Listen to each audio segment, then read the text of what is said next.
With threats to our nation waiting around every corner, adaptability is more important than ever. When conditions change without notice, quick strategic thinking is crucial. And with obstacles consistently impending, determination is essential in overcoming them. It's this willingness, decisiveness, and resilience that sets Marines apart. With our fighting spirit, we don't just fight battles, we win them. Marines are the constant our nation counts on to fight the unknown. And through adaptable problem solving, we do just that. Learn more at marines.com. Tre Lamb was recently named the new head coach at East Tennessee State University. He's currently the youngest coach in the FCS. And what really stood out to me in this episode, which is our number 3 of our best 11 of 2023, is how organized and detailed he is. In addition to his head coaching duties, he handled all of the offensive coordinator duties at Gardner-Webb. He talked to us about how he does that successfully, as well as the 30, 60, 90-day plan he implemented when he took over at GW. Now, he's just days into implementing that plan at ETSU. Congratulations to Coach Lamb, and best of luck in your new program. What you see on tape is a direct reflection of what you teach and how you teach. Video is important, but if you don't teach well, you're not going to like what you see on your video. First Down Playbook has been helping coaches teach better for 13 years. It allows you to present installs, playbooks, and practice cards in half the time with NFL quality. Coaching tools like video pairing, a player app, practice schedules, and wristband sheets have made First Down Playbook a program management system with everything in one place. If you're in a position of leadership with your football program, receive a free 1-week look at First Down Playbook. Call them at 512-814-6158 or visit them on their website or social media. Mention Coach and Coordinator Podcast or use the coupon code COACH24 to receive a $100 discount off the normal $700 First Down Playbook team membership price. Links and the phone number are in the show notes. As coaches, we know that some of the biggest hurdles to our team's success can come from off the field. Your team needs support to tackle the endless list of expenses, uniforms, training equipment, travel, and more. But raising that money can feel like a full-time job. Thankfully, there's Vertical Raise. Vertical Raise is the premier online fundraising platform using innovative technology to create the easiest and most efficient system available. Raise more money in less time with a local fundraising coach who works with your team every step of the way to customize the ideal fundraiser. With options for online donations, digital discount cards, premium product sales, and even spirit shops, Vertical Raise has top-of-the-line solutions for every fundraising style. To find out more, visit verticalraise.com and we'll get you connected with an exclusive offer on your first fundraiser.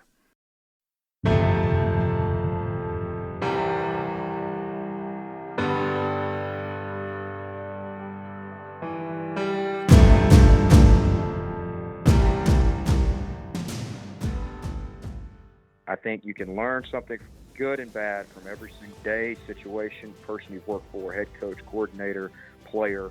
You can take the good and the bad. And I think every time something happens or every time you're in a difficult place or a good place or facing adversity or winning, whatever it may be, I think it's very important to keep track of, hey, these are the things this guy's doing well, these are the things this guy's not doing well. If I ever get the chance to sit in that chair, you know, I want to do it this way. I would do it this way. I would do these things better. I would do these things worse. And, you know, I've worked for 3 or 4 different head coaches, been around a bunch of coaches, and you know, my whole life. So I think anytime you can take something good from somebody, take it, and something bad from somebody, take it also.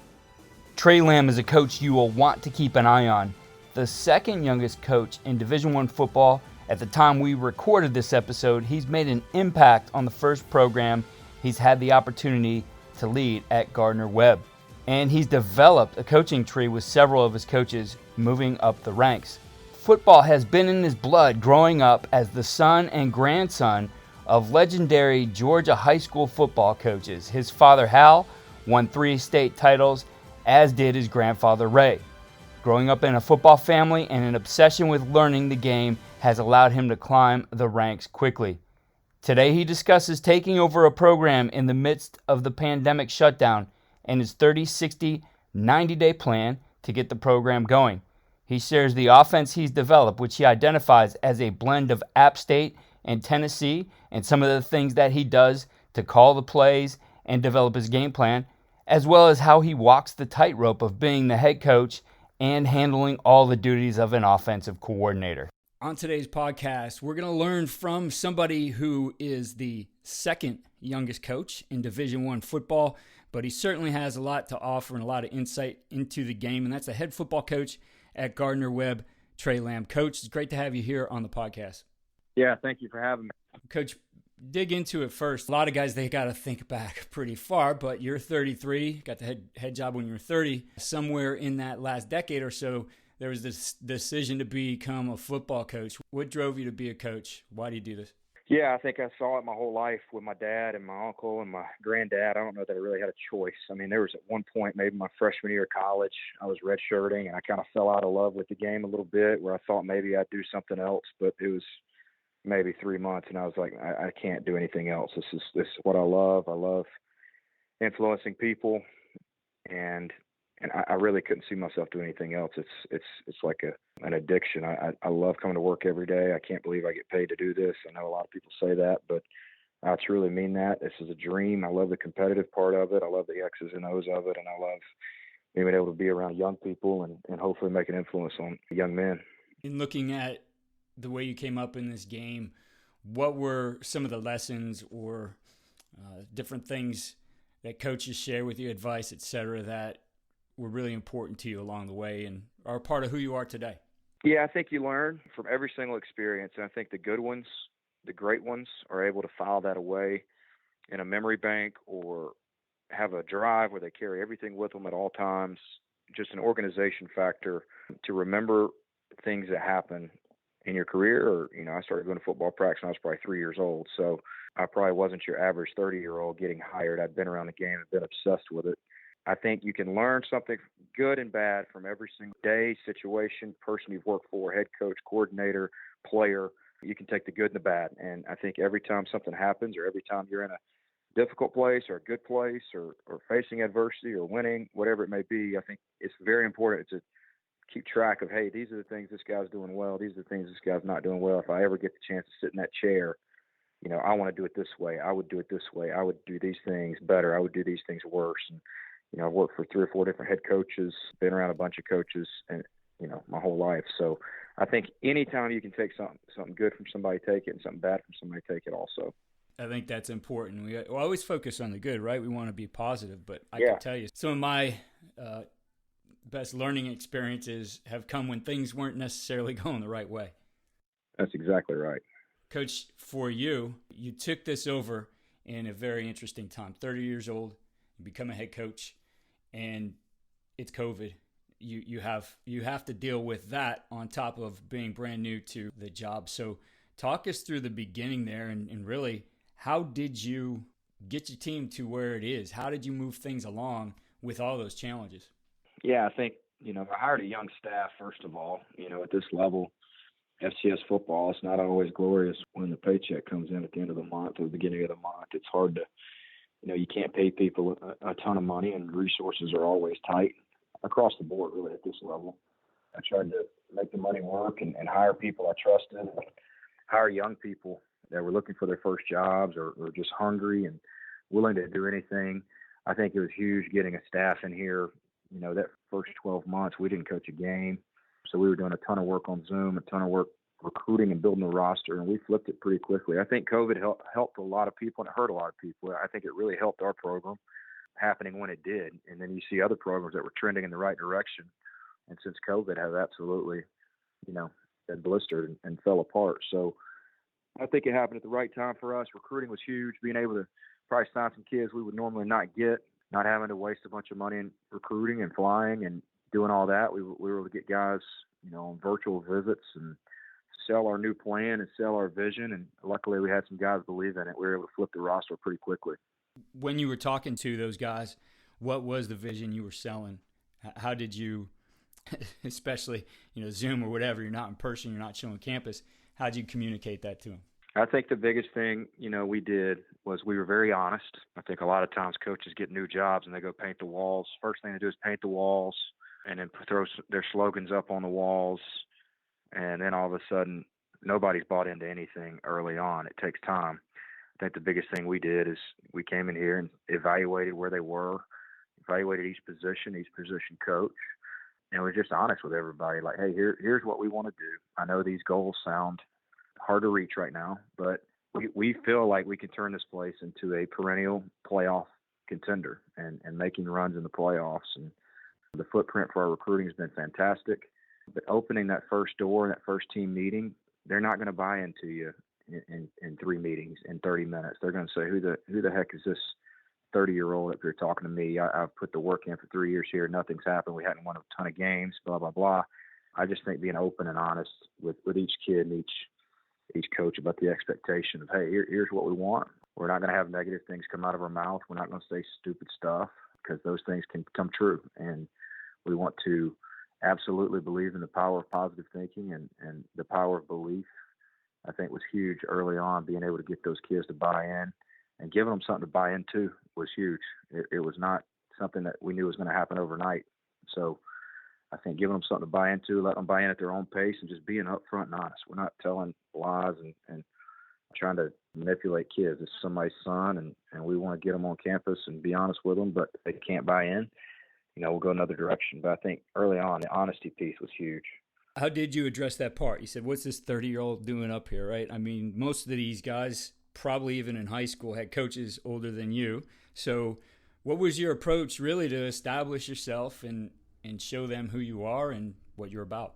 I think just being consistent, every day, being the same guy, being easy to be around, but also being able to hold the guys accountable and understand what the expectations are. And when the expectations aren't met, you follow through immediately with what you say you're going to do rather than put it off. I think you have to address conflict every single day and make hard decisions for the culture of the program. But yeah, I think over time they just understood, man, this guy, he gets it. And every single person on his staff has won a championship at some point, in their college coaching career or playing careers or NFL careers. And I think eventually we just kind of got the point across, hey guys, it takes what it takes. This is not a choice. We have to do exactly what it takes. And this is the vision. This is the plan. And I promise you, if you buy in, good things are going to happen. And I think just over weeks and over months, they were like, this guy he's the real deal. He's, this staff's the real deal. They're doing what they said. They're consistent. They're committed to us. And I think caring about the kids, man, like caring about the players outside of a jersey number. I don't care if you're in high school, middle school, NFL, college. When someone knows you care about their interests, their family, off the field, they're going to run through a brick wall for you on Saturdays and on Tuesdays for that matter. I think you start caring about people and really not just talking about it, but doing it, putting in the time and effort to get to know the player. You get a special result. Probably something in your favor, especially at the time you took over, was your youth and being just closer in age, being relatable. Thinking back just a couple of years to that time, how much that was needed, right? I mean, everybody in some way was probably worried, confused, had some anxiety over everything, and, new program, new coaches, all those kinds of things added on top of it. So you had that advantage of being relatable. You also mentioned being, the accountability side too, holding them accountable. I'm wondering, how you blend those two things together and what does that look like for you? The first part, I think, as 30 years old, our guys probably get tired of me saying it. Even now, I'm like, guys, I was in college 10 years ago. I know what's going on.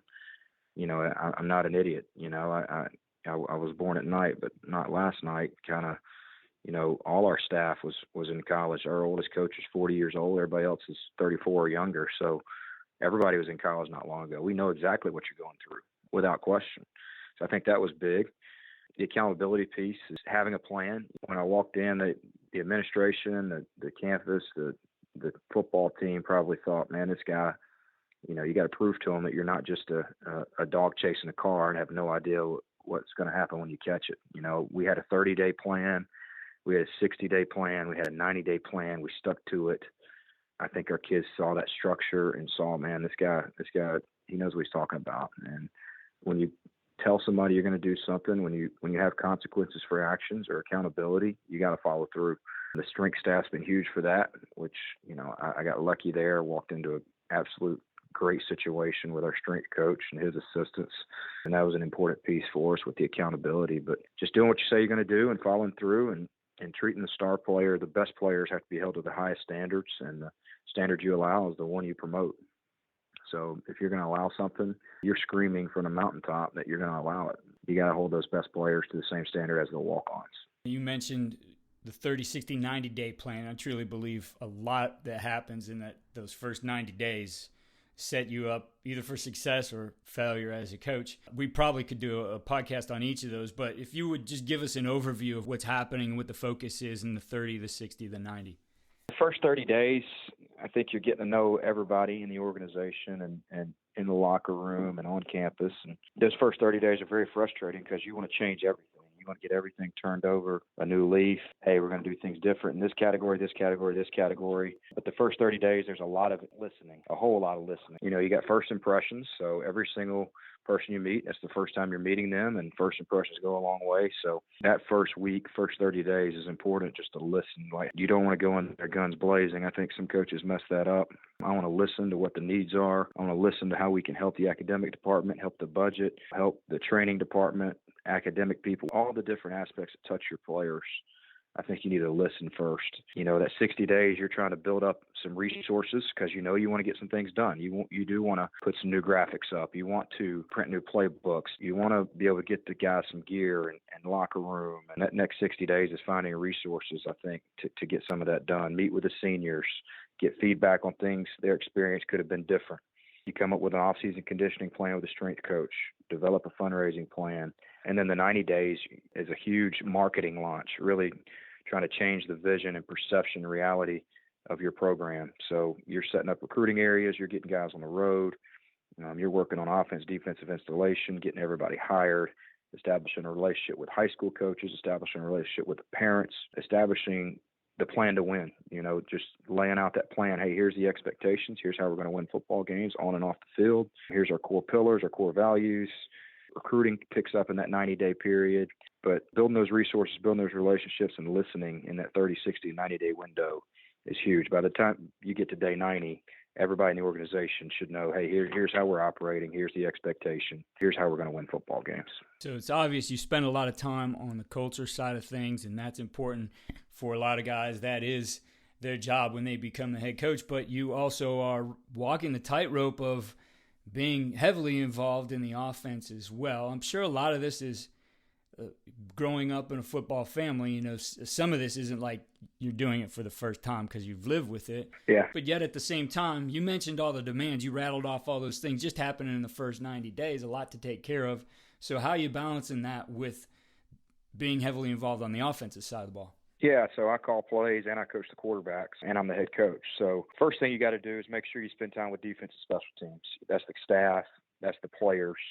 You can't just neglect those relationships. You honestly have to treat that side of the ball superior. You got to make sure those defensive and special team guys know you care and know, hey, the goal is to win the football games, not to score 55 points and snap it 100 times. It's to win the games. That's everybody in the organization profits and gets better when you win football games. That's, I think that's the number one thing you got to understand is your goal is to win the game, not to score the most points. I think I'm a better play caller as a head coach. I think you can manage the game better. You don't have to answer to anybody on Sunday. If I want to go for it on 4th and 1, I'm on 30, and I think it gives us the best chance to win. I don't have to answer to anybody. And the play caller in the past for 2 different head coaches, you do have to answer to them. And I think when you're running the show and you're running your program, you call the game with no fear. And that's something I'm going to have to adjust back to if I ever become an offense coordinator again. But, where I'm at right now, what a great place to cut your teeth. I mean, this is a program that, struggled in the past, had limited success, had some good years, flash in the pan, but we're trying to build a consistent winner here. And roping that offensive coordinator to head coach thing is not easy. So it's taken some work, and I'm still learning and growing every day. But the biggest thing I think the difference is, and things you have to do is make sure you promote that other side of the ball. When you throw an interception in practice, my reaction is going to be pissed off, mad at the offense and the quarterback. But then I got to remember I'm the head coach. I need to go celebrate with that defensive player that made the play. So you really got to tightrope that and make sure your staff and players understand that you're in this thing to win the game and not just to promote your side of the ball. From a structural standpoint, how do you maybe delegate or give some responsibility to staff so that number one, you're not just closing the door and doing offense. You know what's happening there. You know what the game plan is on that other side too. You're doing all your duties as a head coach and still getting everything coordinated on O. So how do you handle that? How do you balance that? Well, first thing, you got to be able to tell people no. If I'm in an offensive meeting and we're game planning and an alumni wants to meet with me, I may have to say, hey, I can't do that right now. I am focused on this. And you have to prioritize your work schedule for the day. And there's literally going to be 8 or 10 things that come across your desk every single day that you had no idea were going to happen. Today's Monday in February, and I guarantee you there's 5 things that came to my desk today I had no plan to worry about. So I think prioritizing your daily schedule is huge. Make a list. I'm a big list guy. Things I need to do on offense, things I need to do as the head coach, things I need to do from a personnel standpoint. Who do I need to write a letter to? Who do I need to email? Who do I need to call? What meetings do I have this week? Don't forget to take time for yourself. And that's something I've really struggled with. You can feel like you're getting pulled in so many different directions. You got to spend some time on yourself and on your family. I think that's something I struggled with my first 2 years, and I've been a lot better this year with that. Getting your day organized from the time you get in, if you're an early morning guy or an 8 o'clock guy, whatever it may be, get yourself organized for the day and for the week. And I've had a lot of success with that. Telling people no is huge. You got to be able to say, no, I can't do that today. No, I'm not doing that. I'm going to focus on the things that matter to help us win this game this Saturday or this fall, whenever it may be, because, you got to pick and choose your battles as the head coach and the coordinator. Every day is going to be 5 battles. Pick those battles that matter the most. Get those conflicts resolved as fast as possible. And then also to our staff, the big message, when I open the year with our first staff meeting, there's no task too small for you guys to do. And the big time is where you're at. I fully believe all 9 or 10 coaches around that table that I go meet with every day are going to have a chance to be a head coach one day and make it to the NFL or the Power 5, whatever their goals are.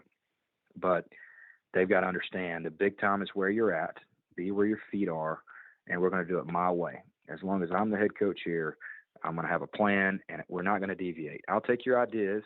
I don't want a bunch of yes men, but when I'm in that chair, we're going to do it my way, the way I want it done. And those are the expectations for the staff. I delegate well. I've worked for guys who don't. I've worked for guys who delegate everything. That's something I've learned. I delegate several different categories to different coaches, and they understand that they're responsible for those. And if issues come up in those categories, they're going to be held responsible. But delegation's huge. That's another thing I struggled with early. I wanted to try to do everything on my own, and you just can't. There's not enough hours in the day. Digging into your offense a little bit, you told me it was a blend of App State and Tennessee. So give us an overview of what that looks like. Yeah, so fortunately I've had, in my short, stint as a head coach and where I was at previously, we've had some really good coaches go on to bigger and better things. And I still talk to those guys about every day and just bounce ideas off of them. We run wide zone out of multiple formations at tempo. We're a wide zone first team. So I believe if you're going to run that run, it's got to be your number one run. You got to rep the crap out of it. Our second run is counter, GT and GY. And then I'd say our third run is inside zone duo. And that's about it. We really don't do a ton in the run game. We run every single variation of wide zone you could imagine out of 35 different formations. And the second piece to our offense is all the play action, naked keeper game with the motions off the wide zone. And then I'd say the third variation of our offense is wide split, vertical choice passing game, a lot like you see Tennessee and Ole Miss in. But we kind of created this offense on our own. I wanted to be able to do a little bit of all of these things. I want to be able to go fast all the time. Not a huge fan of the one-word call plays where it tells everybody what to do. You just get so limited calling those plays. A lot of our next plays are determined by where our players end up on the previous play. Where the skill players finish that previous play determines what formation, what play we jump into next. I'm a big fan of sequencing plays, having 4 and 5 play sequences. I think it's crazy. All coaches, we script those first 10 or 12 plays, but then we don't script anything else in the game. So I love scripting between drives. I love sequencing plays throughout the week, letting our players know, hey, this is a 4-play sequence we're going to get to after a completion. So be ready for that. It allows us to go faster and run more offense at tempo We huddle 5 to 7 times a game. We motion, we shift. We do a lot of stuff that gives people problems. I love throwing the ball deep, but the big thing I wanted to do was be able to do some things I believe in. I believe in the wide zone play. We've recruited to it up front and at running back. I love to play pass and keeper game off of it. I think it's a real challenge. And then I love the wide split or condensed split stuff. I think you're doing defenses a favor when you line up in traditional splits and snap the ball with 15 seconds on the clock. There's one thing we can control on offense. We control when the ball's snapped, and we control anything that happens pre-snap. So we're either going to get lined up fast in wide splits and play ball at tempo, or we're going to condense it down and get into some unique formations and make you think with motions and shifts and trades. But I think if you ever just line up in a formation and snap the ball with 15 seconds left with no huddle, I think every defensive coordinator wants that. They want to be able to get their personnel and formation checks and formation blitzes in. So I'm a big believer in not allowing the defense to have that advantage. That is the one advantage we have on offense. So either go really slow or really fast, and either getting really wide splits or condensed splits.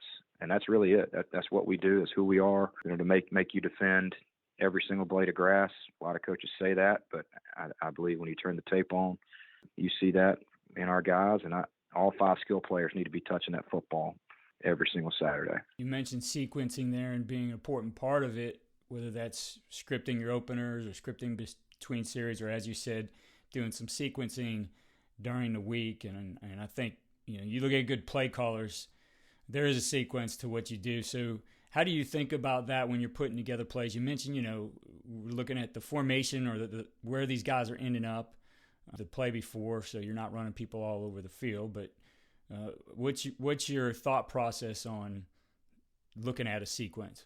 I think you got to be very specific in game planning. I think too many times, we've all been around the coaches, hey, keys to victory, don't turn the ball over, win the turnover battle, win the big play battle, all those things.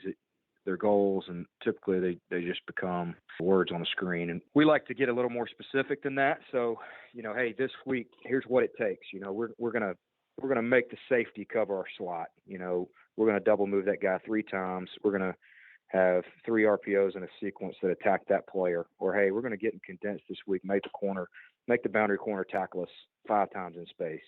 Let's run it on the corner. We want to get it on the corner. Here's how we're going to do it with this sequence. I think just being more specific in your game planning and more specific with your players about why we're doing this. Why are we running this sequence? Why are we finishing with a shot after 2 runs? Why are we finishing with a screen in the red zone? I think the players need to understand why, and what you're trying to accomplish is huge. Coach, and wrapping things up here, looking at a couple things. One, you mentioned to me before we got going that you view it as every day as an interview. The one thing you can be sure of in this profession is there's going to be change. Some that's planned, some is out of your control, but there'll be change. There'll be different people you're involved in, and if you're treating it that way, that's going to be the best approach for you to grow and develop in the profession. Talk to us about that idea of every day being the interview. Yeah, even with your players, you have no idea, which player. I mean, if maybe I got a quarterback who becomes the head coach of the Eagles one day, and, if I was unprepared in meetings and didn't get this guy where he needed to go, and, the definition of a coach is taking somewhere where he is to where he wants to go to reach his goals. If I didn't do those things, then he shouldn't hire me. I didn't do my job. I think every coach on staff, every day is an interview. How you treat people, you never know. You never know what's going to happen in this crazy profession. It's a very close-knit fraternity. You talk to people. You got to sell your program every single day. You got to sell your position group every single day, champion your position group, champion your area in recruiting. No negative talk about the program.